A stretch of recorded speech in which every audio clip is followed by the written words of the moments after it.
तो alright guys, अब बात करेंगे हम एक्सट्रिंसिक एक्टिविटी ऑफ हार्ट। इससे पहले मैं बता चुका हूं आपको इंट्रिंसिक एक्टिविटी ऑफ हार्ट।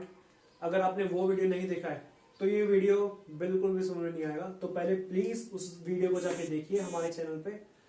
और अगर वो आपको समझ में आ गया, और मैं गारंटी के साथ कहता हूं अगर आपने पूरी वीडियो देखी तो गारंटी के साथ आपको समझ में आ जाएगी, आपके दिमाग में घुस जाएगी वो वीडियो।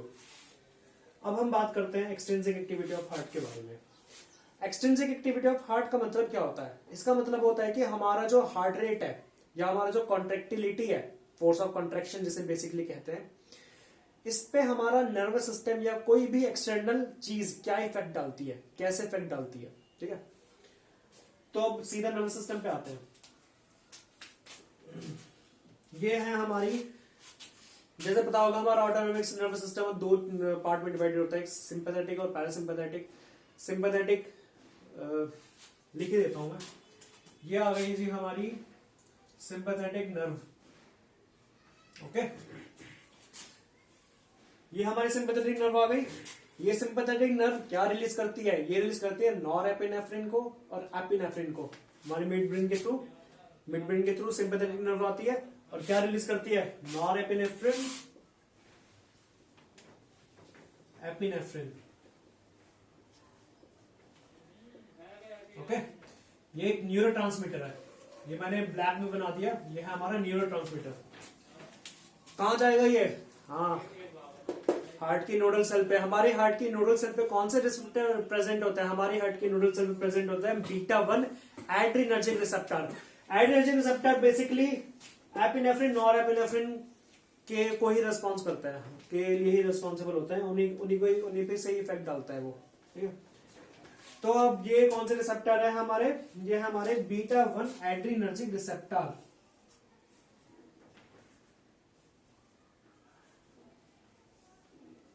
ओके, एपिनेफ्रिन या नॉन एपिनेफ्रिन यहां पे आया, बाइंड करा।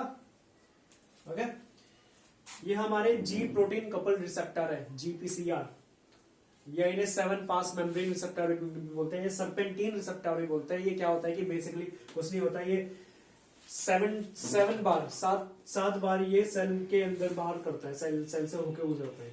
ये 1 2 3 4 5 6 7। ठीक है, पहुंच गए हम। अभी क्या करेगा?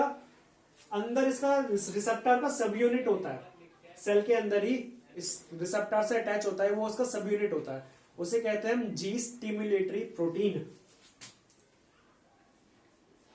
जीएस शॉर्ट में लिखता हूं मैं, इसे कहते हैं जी स्टिमुलेटरी प्रोटीन। ओके, क्या करेगा ये? एपिनेफ्रिन आया, बाइंड करे रिसेप्टर से, जी स्टिमुलेटरी प्रोटीन जो होता है वो एक्टिव हो चुका है। अब देखो क्या करता है ये क्या करेगा? ये जीटीपी लेगा और उसे जीडीपी में कन्वर्ट कर देगा। ग्वानिसिन ट्राइफॉस्फेट को ग्वानिसिन डाइफॉस्फेट में कन्वर्ट कर देगा। इससे क्या होगा? अब देखना क्या होगा इससे। हमारी सरफेस पे, सेल की सरफेस पे एक इफेक्टर एंजाइम होता है जिसे कहते हैं एडिनल साइक्लेस। एडिनल साइक्लेस अब असली काम ये करेगा, जीटीपी कन्वर्ट हो गया जीडीपी में। हमारा जो स्टिमुलेटरी प्रोटीन था इसने एक्टिव कर दिया हमारे सरफेस प्रोटीन को, जो है हमारा एडिनल साइक्लेस। ठीक है, ये एडिनल साइक्लेस क्या करता है? और ये सेल के अंदर तबाही मचा देगा। ये क्या करेगा? एटीपी लेगा, साइक्लिक एमपी में कन्वर्ट कर देगा उसे।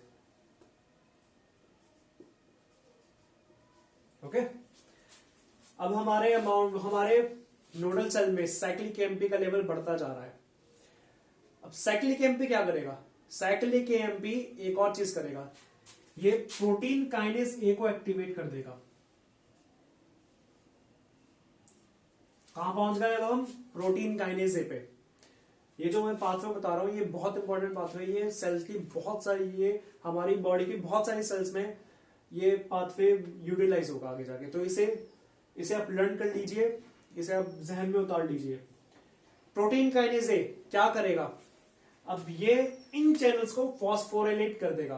बेसिकली क्या करेगा? ये इन चैनल्स पे फॉस्फेट ग्रुप रख देगा अपने। देखो क्या होता है, ये यहाँ पे आया, ब्लैक से ड्रॉ करते हैं इसे, और फॉस्फेट ग्रुप इन चैनल्स पे रख दिया। ठीक है, ये चैनल कौन से हैं? Same L type calcium channel. ये वही चैनल है एल टाइप कैल्शियम चैनल जिनकी वजह से हमारा एक्शन पोटेंशियल जनरेट हो रहा था। और इस फॉस्फोरिलेशन का इफेक्ट पता है क्या होगा? इसका इफेक्ट ये होगा, ये और ज्यादा अमाउंट में खुल जाएंगे, और जो कैल्शियम आयन जो हमारा नॉर्मल अमाउंट में जितना आ रहा था, अब ये उससे ज्यादा अमाउंट में आएगा। ये बहुत एग्रेसिवली अंदर आएगा, और हमारा जो एक्शन पोटेंशियल था वो बहुत ही फ्रीक्वेंटली जनरेट होना शुरू हो जाएगा। मतलब क्या होगा, हमारा एक्शन पोटेंशियल बहुत जल्दी जल्दी पास होता जाएगा। आया, पास हो गया, आया, पास हो गया, इस टाइप से होएगा। और ये क्या है बेसिकली, ये हमारा हार्ट रेट को एलिवेट कर रहा है। हार्ट रेट का ये तो सीन चल रहा है अभी इस नोडल सेल में। नोडल सेल जो होता है डिपोलेशन हार्ट रेट को होता है वो, और यहाँ पे कॉन्ट्रैक्शन होता है कॉन्ट्रैक्टाइल सेल में। ठीक है, और गाइस तो यहाँ पे एल टाइप कैल्शियम चैनल है ये क्या आ गया, कैल्शियम अंदर आ गया। इससे क्या हुआ, एक्शन पोटेंशियल इंक्रीज हो गया।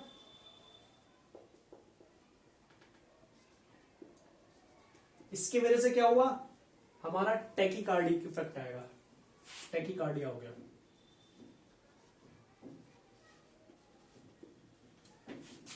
ठीक है गाइस, ये बात हुई। अब ये बात हो गई हमारी सिंपैथेटिक नर्वस सिस्टम की। अब बात करते हैं हम पैरासिम्पैथेटिक नर्वस सिस्टम की। अब हमारी जो वेगस नर्व होती है वही मिड ब्रेन से निकलती है। वेगस नर्व जो होती है वो न्यूरोट्रांसमीटर रिलीज करती है जिसे हम कहते हैं एसिटाइल कोलिन। तो फ्रेंड्स, ये आ गई हमारी एसिटाइल कोलिन वेगस नर्व से। मैं ये नर्व भी बना देता हूं। जो ग्रीन जो हमारा न्यूरोट्रांसमीटर है ये हमारा एसिटाइल कोलिन, ये बाइंड करेगा इस रिसेप्टर पे। ये कौन सा रिसेप्टर है जी? ये हमारे कोलिनर्जिक रिसेप्टर। कोलिनर्जिक रिसेप्टर में कौन से टाइप के हैं ये है हमारे muscarinic receptor type 2, M2 receptor जिसे कहते हैं। ओके गाइस, ये भी हमारे नोडल सेल्स में प्रेजेंट होता है। ठीक है, नोडल सेल में बीटा रिसेप्टर भी होता है, बीटा 1 भी होता है, M2 रिसेप्टर भी होता है। जो हमारी पैरासिम्पैथेटिक नर्वस सिस्टम कब एक्टिवेट होता है? जब हम रेस्ट कर रहे होते हैं, ईट और डाइजेस्ट वाले केस में। सिंपैथेटिक कब एक्टिवेट होता है? फाइट और फ्लाइट वाले केस में। जब जैसे कि हमारे सामने कोई एकदम से शेर आ जाए, इस टाइप की सिचुएशन होती है, तो हमारा सिंपैथेटिक नर्वस सिस्टम एक्टिवेट होता है। ये ऑटोनोमिक नर्वस सिस्टम किसी और वीडियो में कवर करेंगे। तो ये बेसिकली यहाँ पे बात करते हैं। एसिटाइल कोलिन आ चुका है, अब कहां पे बाइंड हो रहा है? ये बाइंड हो गया जी, ये लो M2 रिसेप्टर पे। M2 रिसेप्टर की तो सब यूनिट है, इसे कहते हैं जी इनहिबिटरी यूनिट। जी इनहिबिटरी यूनिट, GI जो प्रोटीन होता है हमारा, GI सब यूनिट जो होती है वो 3 सब यूनिट से मिलकर बनी होती है, अल्फा इनहिबिटरी, बीटा इनहिबिटरी और गामा इनहिबिटरी। तो मैंने ये लिख दिया है, alpha inhibitory, beta inhibitory, gamma inhibitory, ये सब यूनिट होती है हमारी M2 रिसेप्टर की। देखो क्या होता है, जैसे ही हमारा एसिटाइल कोलिन बाइंड होएगा, ये हमारे रिसेप्टर को एक्टिवेट कर देगा। सेम GPCR, जी प्रोटीन कपल रिसेप्टर है। अभी क्या होता है, अल्फा इनहिबिटरी अलग हो जाती है, बीटा और गामा अलग हो जाती है। अल्फा इनहिबिटरी तो जाती है जी हमारे एडिनाइल साइक्लेस पे, ये गई यहां से एडिनाइल साइक्लेस पे, और ये इसे इनहिबिट कर देगी, इनहिबिशन इफेक्ट डालेगी इस पर। क्या कर रहा था एसिटाइल कोलिन? ATP से जी हमारा सिक्लिक एमपी में कन्वर्ट कर रहा था, और सिक्लिक एमपी को हमारा प्रोटीन काइनेज A को एक्टिवेशन करने में हेल्प ले रहा था सिक्लिक एमपी की। ठीक है, प्रोटीन काइनेज A क्या कर रहा था? फॉस्फोरेट कर रहा था हमारे एल टाइप कैल्शियम चैनल्स को। अब अगर इसे हम इनहिबिट कर देंगे, साइक्लिक एमपी का लेवल कम हो जाएगा, प्रोटीन काइनेज A का लेवल कम हो जाएगा, फॉस्फोरिलेशन कम होएगा, कैल्शियम आयन अंदर कम आएगा, एक्शन पोटेंशियल नीचे कम होगा, और टैकीकार्डिया होगा नहीं। तो क्या होगा, क्या प्रमोट करेगा ये प्रमोट करेगा जी आपका, क्या नाम है, ब्रैडीकार्डिया को।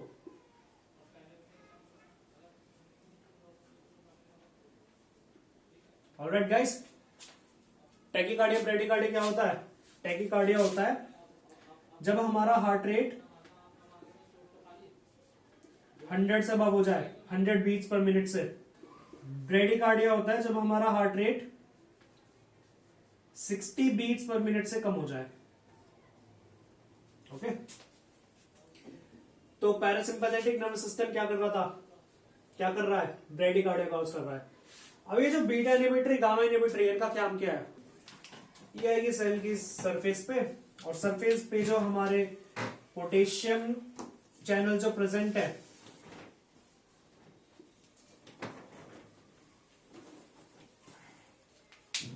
इन्हें ओपन कर देगी, और पोटेशियम चैनल ओपन होते ही क्या होता है, पोटेशियम आयन जो होता है वो बाहर निकलता है, बाहर की तरफ ट्रेवल करता है।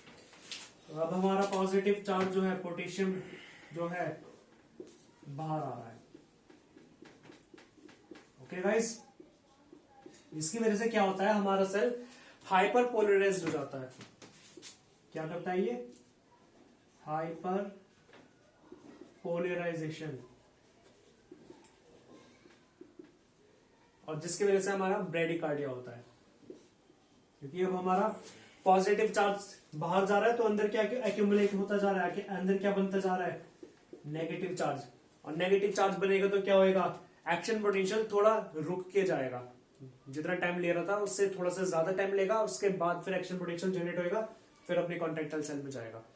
क्या कॉज करेगी ये, ब्रेडिकार्डिया। तो हमारा सिंपैथेटिक नर्वस सिस्टम क्या कॉज कर रहा था, टैकीकार्डिया। अब और हमारा पैरासिम्पैथेटिक नर्वस सिस्टम क्या करेगा, ब्रेडिकार्डिया कॉज करेगा। अब बात करते हैं कॉन्ट्रैक्शन की। ये तो अब बात हो गई हार्ट रेट की, हार्ट रेट कम हो रहा है और ज्यादा हो रहा है एयर के हेल्प से।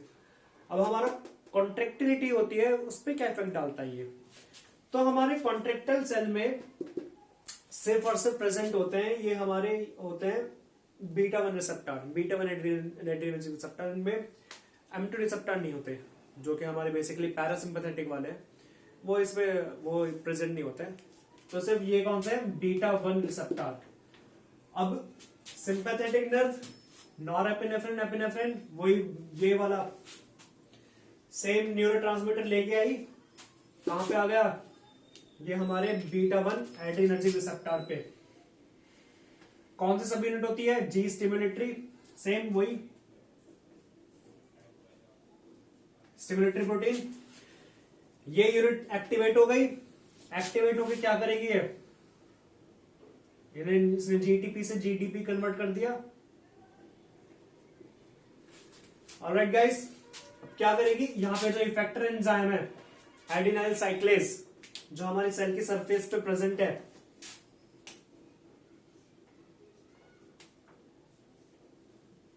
इसे एक्टिवेट कर देगी। ये क्या करेगा, एटीपी लेगा और यहां पे तबाही मचा देगा। अब ये जो साइक्लिक केएमपी जो है, जो एक्यूमुलेट होता जा रहा है हमारी सेल में, क्या करेगा ये, प्रोटीन काइनेज ए को एक्टिवेट कर देगा। ये क्या करेगा, अगेन तबाही मचा देगा कॉन्ट्रैक्टाइल सेल में। क्या करेगा ये बेसिकली सेल में दो काम करेगा।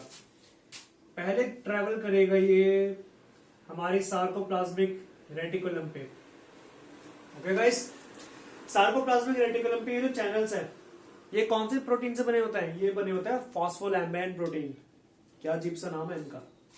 तो ये है फॉस्फोलैम्बेन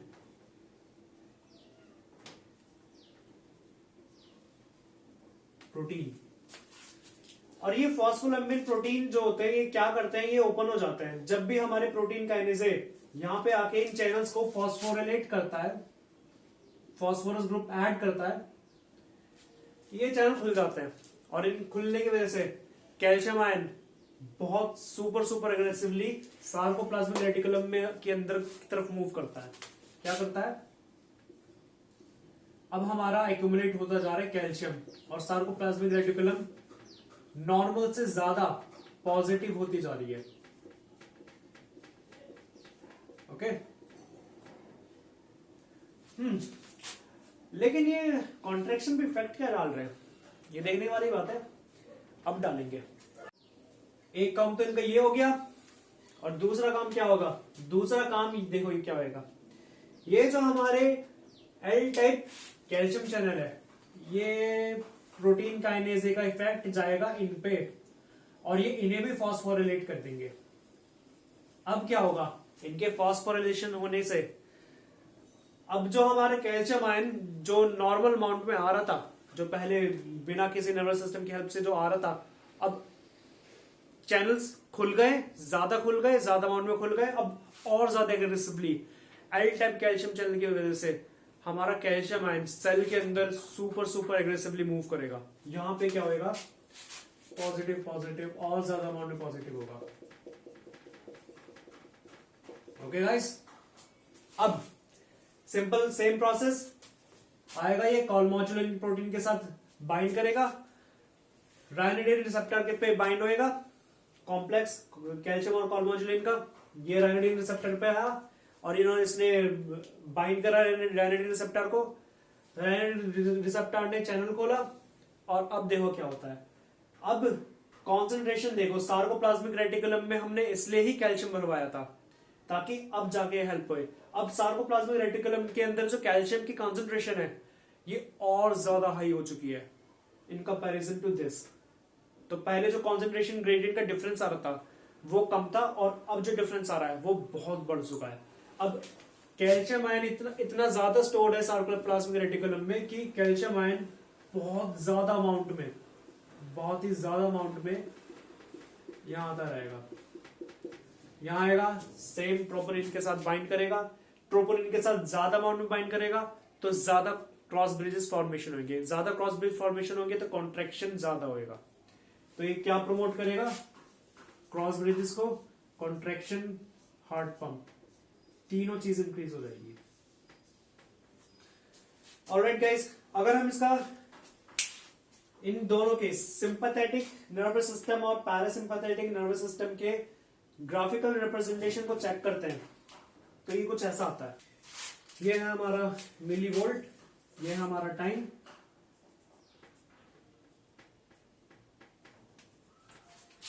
नॉर्मली विदाउट किसी इनोवेशन की हेल्प से, बिना किसी नर्वस सिस्टम की हेल्प से हमारा कुछ ऐसे ग्राफ आ रहा था। ओके, अब क्या होगा, अब हमारा सिंपैथेटिक नर्वस सिस्टम एक्टिवेटेड है। अब क्या होगा, तो सिंपैथेटिक नर्वस सिस्टम में बनाता हूं ब्लू से। अब पहले ही हमारा एक्शन पोटेंशियल जनरेट हो जाएगा और ये कुछ ऐसा आएगा।